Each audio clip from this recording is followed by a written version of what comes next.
ఈ జనరేషన్లో మనం చెడిపోతే కోరుకునే వాళ్ళు చాలా మంది, మనం పడిపోతే నవ్వే వాళ్ళు చాలా మంది, కుటుంబాలు చెల్లాచెదరైపోయి నాశనం అయిపోతే పక్క పక్క నవ్వి మనల్ని అసూయగా చూసేవాళ్ళు చాలా మంది ఇప్పుడున్న జనరేషన్లో. ఒకప్పుడున్న జనరేషన్లో అమ్మ, నాన్న, అక్క, చెల్లి, మరిది, బావ ఇలా బంధాలు ఉండేవి.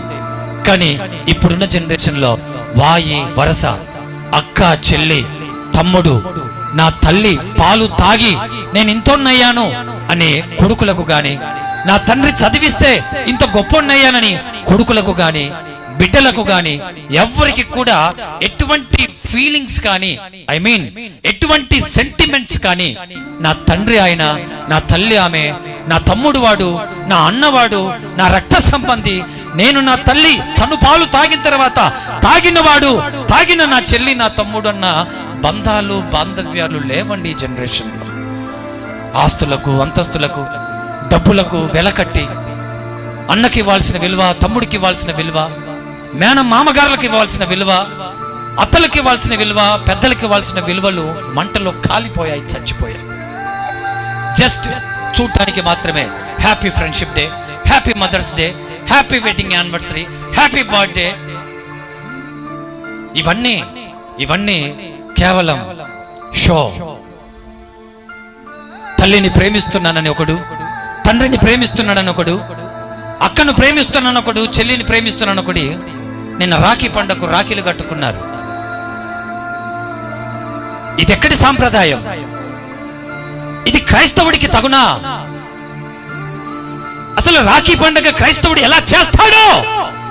దేవుని నమ్ముకొని దేవుని పిల్లలుగా పిలువబడుతూ యేసు రక్తంలో కడగబడి విలువ పెట్టి కొనబడి నిన్ను, నీ పిల్లలను రాఖీ పండగలకు అన్ని ఆచారాలకు అప్పగించడానికి నీకోసం సిలువలో 3 మేకుల మధ్య వేలాడి చచ్చిపోయిన దేవుని వైపు చూడడానికి నీకు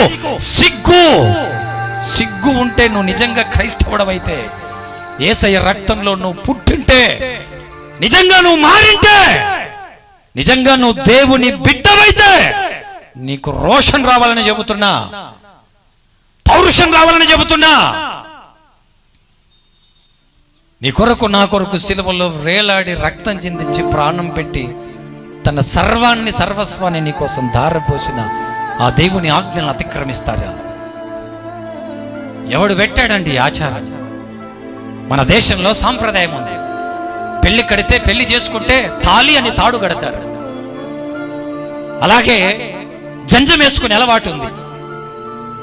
ఒకరిని వాళ్ళ వంశంలో నుండి కానీ వాళ్ళలో నుండి తీసేటప్పుడు జంజం తీసేయటం, అంతరాలు, తాయెత్తులు, ఇవి కూడా ఒక తాడుకు ఇచ్చిన విలువ. కాళ్ళకు తాళ్లు కట్టే వాళ్ళు ఉన్నారు, మొలకు తాడు కడతారు. ఇలాంటి తాడులకు ఇచ్చే విలువ. చేతికి తాడు కడుతున్నారు, మెడకు తాడు కడుతున్నాడు. మెడకు తాడు కట్టిన చేతుల్లో ఏదో ఒక రోజు ఉరి వేస్తాయి అదే చేతులు. ఆ తాళి కట్టి ఆమెను భార్యగా అంగీకరిస్తాడు. తాళి కట్టడం కాదు, భార్యను ప్రేమతో దగ్గరికి తీసుకొని భార్యకి ఇవ్వాల్సిన విలువ భార్యకిచ్చి, భార్య యొక్క గౌరవం ఏంటో, గౌరవ ప్రతిష్టలను కాపాడి భార్యను ఒక అద్భుతమైన స్థానంలో పెట్టుకొని చూసుకున్నాడు సరైన మొగుడు. వాడు భార్య కంట నీరు తెప్పించకుండా, భార్యను కష్టానికి నష్టానికి పంపించకుండా, నలుగురిలో తలెత్తుకొని బ్రతికించేటట్లు పోషించేవాడే, కాపాడేవాడే సరైన మొగుడు. వాడికి మాత్రమే విలువ ఇవ్వండి, గౌరవం ఇవ్వండి. నా ప్రియమైన దేవుని పిల్లలారా, క్రీస్తునందు ప్రియ దేవుని వారలారా, నిజంగా ఈ బంధాలన్నీ చూపుడుకు మాత్రమే. ఉన్నాడంటే ఉన్నాడు భర్త, పిల్లలు పుట్టారంటే పుట్టారు, ఉన్నారంటే ఉన్నారంతే. నేడు ఎంతో మంది తల్లిదండ్రులే విరోధమైపోతున్నారు పిల్లలకు, పిల్లలే విరోధమైపోతున్నారు తల్లిదండ్రులకు. కొడుకులే తిరగబడి, కోడళ్ళే తిరగబడి, అసలు తండ్రి విలువ, తల్లి విలువ తెలియని ఎంతో మంది యవనస్తులకు నేను చెబుతున్నాను. నా ప్రియమైన దేవుని బిడ్డలారా, తండ్రి లేకపోతే, తల్లి పాలు తాగే ఈ మాంసం, ఈ శరీరం, ఈ భూమి మీద ఈ బతుకు నీకు నాకు తల్లి పాలు ఇవ్వకపోయి ఉంటే, తల్లి పాలు తాగే ఇంతవరకు వచ్చాం. తండ్రి నేర్పించిన సంస్కారాన్ని బట్టే సొసైటీలో బ్రతుకుతున్నాం. వాళ్ళు కష్టపడి చదివించిన చదువులను బట్టే సొసైటీలో మనం జాబులకు అప్లై చేసుకొని 4 చోట్ల డబ్బులు సంపాదించుకుంటున్నాం. తండ్రి సంస్కారం నేర్పించాడు, గౌరవాన్ని ఇచ్చింది తండ్రి.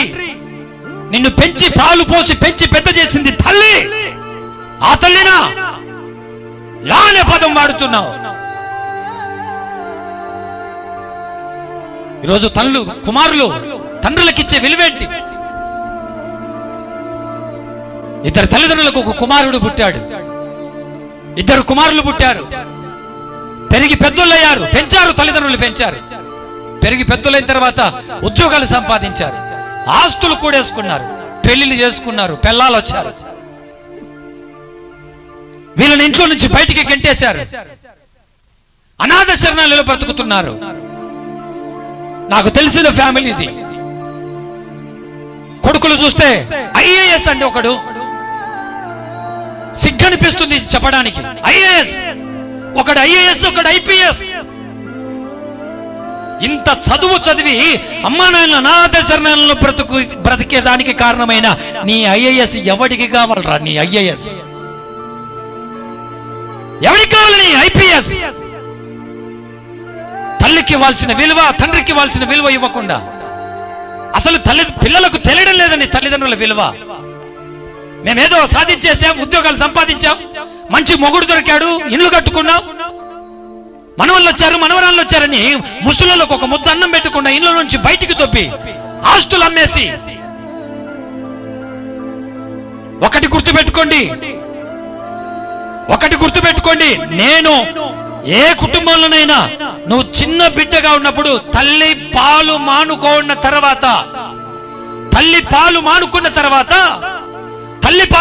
తర్వాత అన్నప్రాసన్నం చేస్తారు. మీ అందరికీ తెలుసు కదా. మొదటి ముద్ద పెడతారు.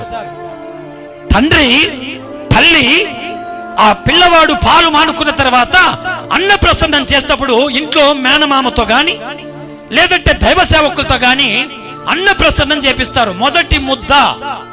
మొదటి అన్నం మెతుకు తినేటప్పుడు. చాలా మీటింగ్లకు నేను వెళ్తుంటాను, చాలా అకేషన్స్కి వెళ్తూ ఉంటాను. అన్నప్రసన్న కార్యక్రమం చేయాలన్నా మీరు రావాలి, వచ్చి మా బిడ్డకు మీ చేతుల మీదుగా అభిషేకించబడిన దైవజనుడిగా మీ చేతుల మీదుగా అన్నప్రసన్నం చేయాలి. వాడు పెరిగి పెద్దోడై ఎదిగి గొప్పోడవ్వాలి. హల్లెలూయా, హల్లెలూయా. ఇలా పెంచుంటారండి మనల్ని తల్లిదండ్రులు. నా ప్రియమైన దేవుని బిడ్డలారా, ఐఏఎస్ ఐపీఎస్ కొడుకులు పిల్లల మాట విని, భార్యల మాట విని ఆ అమ్మా నాన్న ఇబ్బంది పడుతూ, అనాథ శరణాలయంలో ఇబ్బంది పడుతూ కొడుకుకు వేరే వాళ్ళతో ఉత్తరం పంపించాడంట. అరే, అనాథ శరణాలయంలో కూడా మమ్మల్ని నిలిచారు కానీ మాకు ఇక్కడ సరిగా వీళ్ళు కూడా చూసుకోవడం లేదు, మాకు చావు తప్ప ఇంకొకటి లేదు, నీకేదైనా కనికరం ఉంటే మమ్మల్ని ఇంటికి పిలిపించని లేఖ రాశాడంట తండ్రి. కొడుకు పోయి భార్యని అడిగాడంట, ఏమే మా అమ్మ మా నాన్నకు అనాథ శరణాలయంలో తినడానికి కూడా అన్నం మెతుకులేక ఇబ్బంది పడుతున్నారంట, ఇంటికి తెచ్చుకుందామే. భార్య ఏం చేయాలండి? నేను వృద్ధాప్యంలో ఉన్న తల్లిదండ్రుల గురించి మాట్లాడుతున్నాను. వృద్ధాప్యంలో అన్నం కూడా వండుకోలేక వాళ్ళ పనులు కూడా వాళ్ళు చేసుకోలేని దీన స్థితికి వచ్చినప్పుడు వాళ్ళ పరిస్థితిని అర్థం చేసుకోవాల్సిన కొడుకుల గురించి మాట్లాడుతున్నాను. ఈరోజు ఊపుకొని వచ్చావు బైబిల్ తీసుకొని, అమ్మకు ముద్ద అన్నం పెడుతున్నావా? నాన్నకి ఏం గౌరవం ఇస్తున్నావు? తల్లిదండ్రులను పట్టించుకుంటున్నావా? ఏంటి నీ భక్తి? పోయి ముందు అమ్మకు నాన్నకు అన్నం చేసి అన్నం పెట్టి వాళ్ళ బాగోగులు చూసి వాళ్ళ కంట కన్నీళ్లు రాకుండా వారికి చేయాల్సినటువంటి ధర్మం చేసి అప్పుడు వచ్చి నువ్వు ఈడొచ్చి మోకాళ్ళొంగి ప్రార్థన చేయరా. అప్పుడు ఇంట నీ ప్రార్థన అమ్మని ఏడిపించి నాయనని ఏడిపించి ఏం బాగుపడదామని. తల్లిదండ్రుల కన్నీళ్లు నీకు శాపం, తల్లిదండ్రుల దుఃఖం నీకు నరకం. వాళ్ళు బాధపడితే నీకది మంచిది కాదు. అమ్మను తిన్నావా అని పలకరించు. ఏం తింటున్నారు, ఏం కట్టుకుంటున్నారని తల్లిదండ్రులను గౌరవించి ముందుకు తీసుకుని వెళ్ళిపోయేటువంటి పరిస్థితికి నేటి జనరేషన్లో తల్లిదండ్రుల మాటలు వినకుండా ఎంతో మంది పిల్లలు తల్లిని కొట్టి తండ్రిని కొట్టి ఎదురు తిరిగి ముసలోళ్ళు కదా, వాళ్ళు మీదకి రాలేరు కదా, కొట్టలేరు కదా, తిట్టలేరు కదా, నీ జొర్రబడి ఆస్తులు అమ్ముకొని ఎంతో మంది చచ్చిపోతున్నారండి, పురుగుల మందు దాగి ఉరేసుకొని. ఇలా ఎంతో మంది కన్న తల్లిదండ్రులు చచ్చిపోతున్నారు. ఆ కొడుకుల గురించి మాట్లాడుతున్నాను, తల్లిని తండ్రిని కలిగిన ప్రతి బిడ్డ గురించి మాట్లాడుతున్నాను, ఈ లైవ్ లో ఈ టీవీలో వాక్యం వింటున్న ప్రతి యవనస్తుడి గురించి మాట్లాడుతున్నాను, ప్రతి క్రైస్తవుడి గురించి మాట్లాడుతున్నాను. నువ్వు ఏ కులస్తుడివైనా, ఏ డినామినేషన్ కు సంబంధించిన నీ తల్లికి తండ్రికి సన్మానం ఇచ్చి, నీ తల్లిని తండ్రిని ప్రేమించి, ఆ తర్వాత ఈ మాట చెబుతుంటే ఎంతో మంది కన్నీళ్లు కారుతుంటాయండి తల్లిదండ్రులకు టీవీలో వాక్యం విని. ఇక్కడ కూర్చున్న వాళ్ళు కూడా చాలా మంది నేను చూస్తున్నాను ఏడుస్తున్నారు. వృద్ధాప్యంలో ఉన్న తల్లిదండ్రులు ఏడుస్తున్నారు. కొడుకులు వచ్చారు, కోడళ్ళు వచ్చారన్న మాకు ఒక ముద్ద అన్నం పెట్టే వాళ్ళు లేరు. అడుక్కు తింటున్నాం రోడ్ల మీద పడి. ఎందుకన్నారు? నిన్ను చిన్నప్పటి నుండి పెంచి పెద్ద చేసి, పాలు పోసి పెంచి, అన్నం గోరుముద్దలు తినిపించి, బట్టలు వేపించి, సొసైటీలో నీకంటూ ఒక మంచి స్థాయిని తీసుకుని వచ్చి, ఈ స్థాయికి తీసుకుని వచ్చిన ఆ తల్లిదండ్రులను వృద్ధాప్య వయసులో నీకు కండలున్నాయి కదా, నీకు రక్తం ఉంది కదా, రక్తమాడి డబ్బు సంపాదించుకుంటావు కదని వాళ్ళను లెక్క చేయకుండా చేస్తే దేవుడు నీ యొక్క శిబిరాలను కూలుస్తాడు. దేన్ని చూసుకొని పొగరొచ్చిందో, దేన్ని చూసుకొని కళ్ళకు అహంకారం పట్టిందో, ఆ అహంకారాన్ని దేవుడు తీసేస్తాడు. భార్యను పోయి అడిగితే అమ్మను నాయన తీసుకుని వస్తే నేను కాపురం చేయననిందంట. ముసలోళ్ళు నడవడానికి కూడా ఓపిక లేని పరిస్థితి.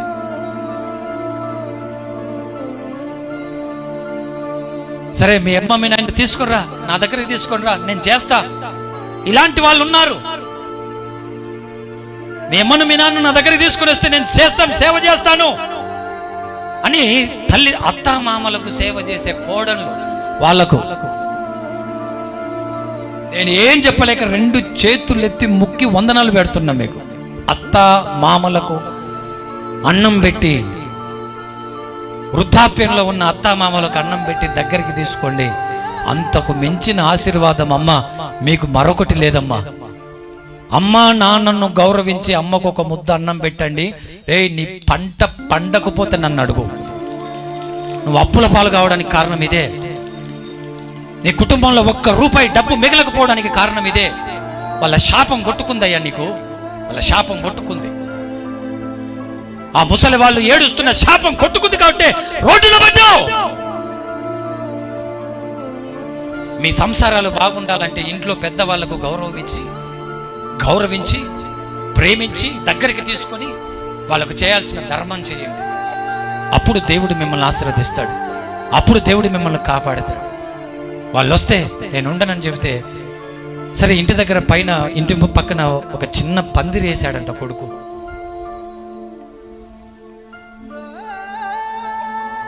కొడుకు పోగొట్టుకుంటాడండి తల్లిని తండ్రిని. ఎవడు పోగొట్టుకోడు. వాళ్ళ అమ్మకు వాళ్ళ నాయనకు పుట్టినాడైతే ఎవడు పోగొట్టుకోడు. కళ్ళ ముందరే వాళ్ళ నాన్న అలా బాధపడుతుంటే నిజమైన కొడుకు ఎవడు కూడా అలా ఉండడండి. నిజమైన బిడ్డ తన అమ్మ అంత కష్టపడుతుంటే, తన తల్లి అంత కష్టపడుతుంటే, విధవరాలిగా ఉండి అంత కష్టపడుతుంటే, నిజంగా నువ్వు ఆ తల్లి తనుపాలు దాగి కనుక బతికింటే ఆ తల్లికి రుణస్థురాలిగా బతికిన నాళ్ళు ఆమెకు సేవ చేయాల్సిందే. నువ్వు ఇంటి దగ్గర బయట చిన్న కొట్టం వేశారంట, పందిరి వేశారంట. ఆ పందిరిట్లో వీళ్ళేమో ఇంట్లో పరమ భక్షాన్నాలు తింటున్నారు. ఆ ముసలులకు, ఇంట్లో ఉన్న ముసలులకు ఇంట్లో పెంచుకుంటున్న కుక్క ఉందే, ఆ కుక్క ప్లేట్లో పెడుతున్నారండి.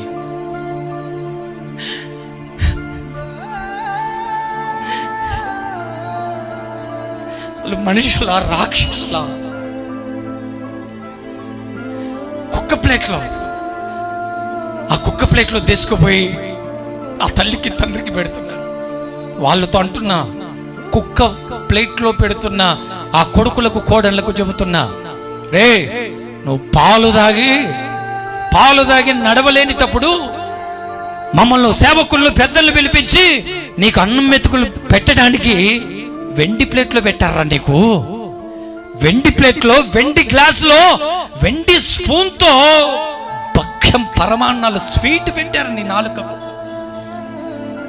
ఒకప్పుడు నీకు పాలు మానుకున్నప్పుడు నీకు అన్నప్రసన్నం చేసేటప్పుడు మామూలు ప్లేట్లో పెడతారా?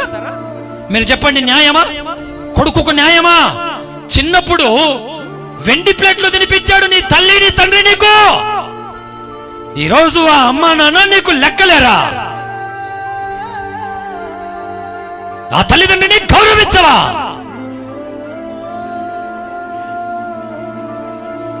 వెండి ప్లేట్లో పెట్టి నిన్ను పోషించి పెద్ద చేసి ఇంత గొప్ప చేస్తే నువ్వు చివరికి కుక్క ప్లేట్లో పెడతావా? అలా ఎన్నో కుటుంబాలు మగ్గిపోతున్నాయి, బంధాలు తెగిపోయాయి. కొడుకులకు, కోడన్లకు, బిడ్డలకు బంధాలు తెగిపోయి ఎన్నో కుటుంబాలు చెల్లాచెదరైపోతున్నాయి. దేవుణ్ణి నమ్ముకొని మందిరాలకు వస్తూ దేవుని మార్గంలో నడుస్తున్న మన కుటుంబాల్లో కూడా ఈ గొడవలు ఉన్నాయండి. కోడన్లకు, అత్తగారులకు, మరుదులకు, బావగారులకు, అక్కలకు, చెల్లెళ్లకు, అన్నలకు, తమ్ములకు, అక్కగారులకు, తమ్ముళ్లకు, అక్క చెల్లెళ్లకు, కుటుంబాల్లో, ఫ్యామిలీస్లలో ఖచ్చితంగా డిస్టర్బెన్స్ అన్నవి ఉన్నాయి, ఉండనే ఉంటాయి.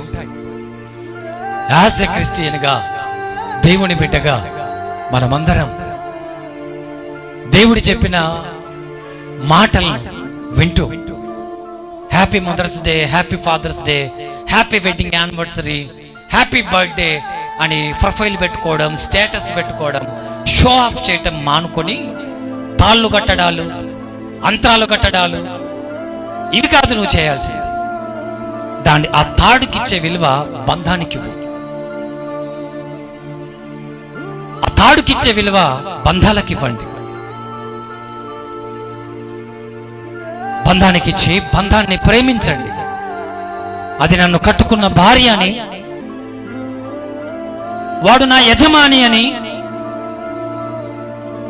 అది నా రక్త సంబంధని, వాడు నా రక్త సంబంధని, నేను పేగు పెంచుకొని పుట్టిన నా కొడుకని, నా కోడలు నా బిడ్డతో సమానమని ఎప్పుడైతే బంధానికి విలువిస్తావో, బంధానికి విలువిస్తావో అది చూసిన దేవుడు నిన్ను ఆశీర్వదించడం ప్రారంభిస్తాడు. అది చూసిన దేవుడు నిన్ను దీవించడం ప్రారంభిస్తాడు. భార్యను ఏడిపించి, కొట్టి, గాయపరిచి, అనుమానించి, అవమానపరిచి, కోడలను రాచి రంపాన పెట్టి, భర్తను రాచి రంపాన పెట్టి, భార్యను కొట్టి, అత్తలను వేధించి, కోడళ్లను వేధించి, ఇలా ఒకరిని బాధ పెట్టి నువ్వేం బతుకుతావు? నీకు సంతోషం ఎక్కడి నుండి వస్తుంది? నీకెలా సంతోష దినాలుంటాయి? అందుకే బతికిందేదో బతికాం, ఇబ్బంది పెట్టిందేదో ఇబ్బంది పెట్టాం. ఇకనైనా దేవుని బిడ్డలంగా, వాక్యం తెలిసిన వారిగా, దేవుని పిల్లలంగా ఇకనైనా మంచిగా బ్రతకటానికి ప్రయత్నించాలని